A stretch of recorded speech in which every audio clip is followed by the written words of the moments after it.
lagi dengan saya, Tiara Intervena Simbolon dari program studi Manajemen 23A. Pada video kali ini, saya akan membahas materi tentang pelaku ekonomi. Disimak ya. Pertama, ada pengertian dari pelaku ekonomi. Menurut Kamus Besar Bahasa Indonesia, pelaku ekonomi berarti orang yang bergerak dalam bidang ekonomi. Jadi, pelaku ekonomi merupakan semua pihak, perorangan maupun organisasi yang melakukan kegiatan produksi, distribusi, dan konsumsi. Pentingnya pelaku ekonomi bagi sebuah negara yaitu untuk menggerakkan ekonomi supaya roda perekonomian berputar dengan baik karena ada kebutuhan yang harus dicapai, baik dari sisi produksi, konsumsi, dan distribusi. Selanjutnya ada jenis dan peranan pelaku ekonomi. Secara garis besar ada 4 pelaku ekonomi, yaitu rumah tangga keluarga atau konsumen. Yang kedua ada rumah tangga perusahaan atau produsen. Yang ketiga ada rumah tangga pemerintah. Dan yang keempat ada rumah tangga luar negeri. Pelaku ekonomi berkembang menjadi 5, yaitu rumah tangga keluarga, masyarakat, perusahaan, pemerintah, dan luar negeri. Ada juga pembagian peranan pelaku ekonomi menjadi lebih lengkap. Yang pertama ada rumah tangga. Pelaku ekonomi dalam lingkup terkecil yaitu rumah tangga yang nantinya akan masuk ke lingkup masyarakat. Sebuah rumah tangga terdiri dari ayah, ibu, anak, kakek, nenek, dan saudara. 2 peran dalam rumah tangga yaitu menjadi pelaku produksi dan konsumsi. Peran dalam sisi produksi yaitu pemanfaatan tenaga untuk perusahaan atau instansi pemerintah. Dalam lingkup rumah tangga ada juga peran produksi pada UMKM.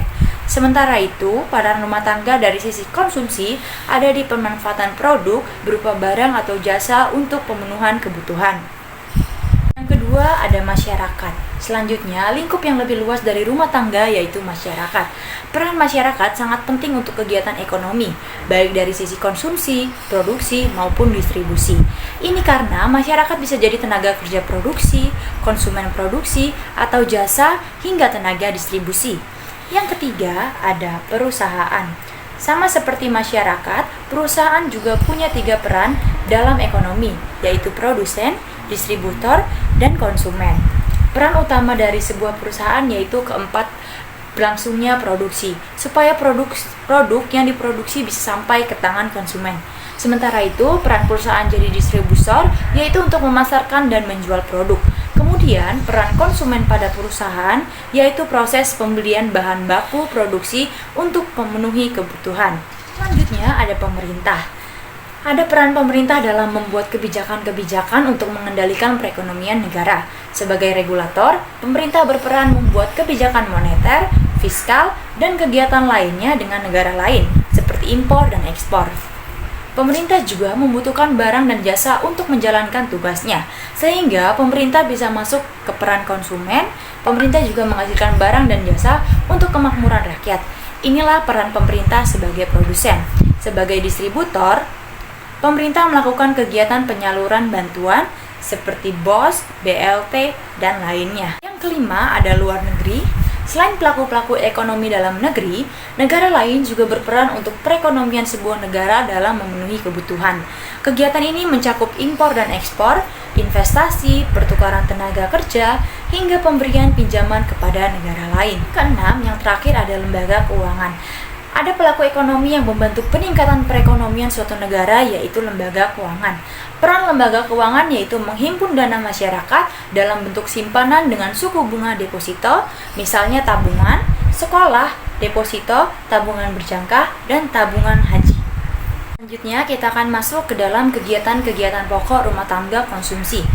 Yang pertama yaitu menerima penghasilan dari para produsen atau perusahaan yang berupa sewa, upah, gaji, bunga, dan laba. Yang kedua, menerima penghasilan dari lembaga keuangan berupa bunga atas simpanan-simpanan mereka. Yang ketiga, menjalankan penghasilan tersebut di pasar barang sebagai konsumen. Yang keempat, menyisihkan sisa dari penghasilan tersebut untuk ditabung pada lembaga-lembaga keuangan. Yang kelima, membayar pajak pada pemerintah. Yang keenam, masuk dalam pasar uang sebagai pembeli karena kebutuhan mereka akan uang tunai untuk transaksi sehari-hari. Selanjutnya ada kegiatan pokok rumah tangga produksi. Yang pertama, memproduksi dan menjual barang-barang atau jasa-jasa, yaitu sebagai pemasok atau supplier di pasar barang. Yang kedua, menyewa atau menggunakan faktor-faktor produksi yang dimiliki oleh rumah tangga konsumsi untuk proses produksi. Yang ketiga, menentukan pembelian barang-barang modal dan stok barang yang lain.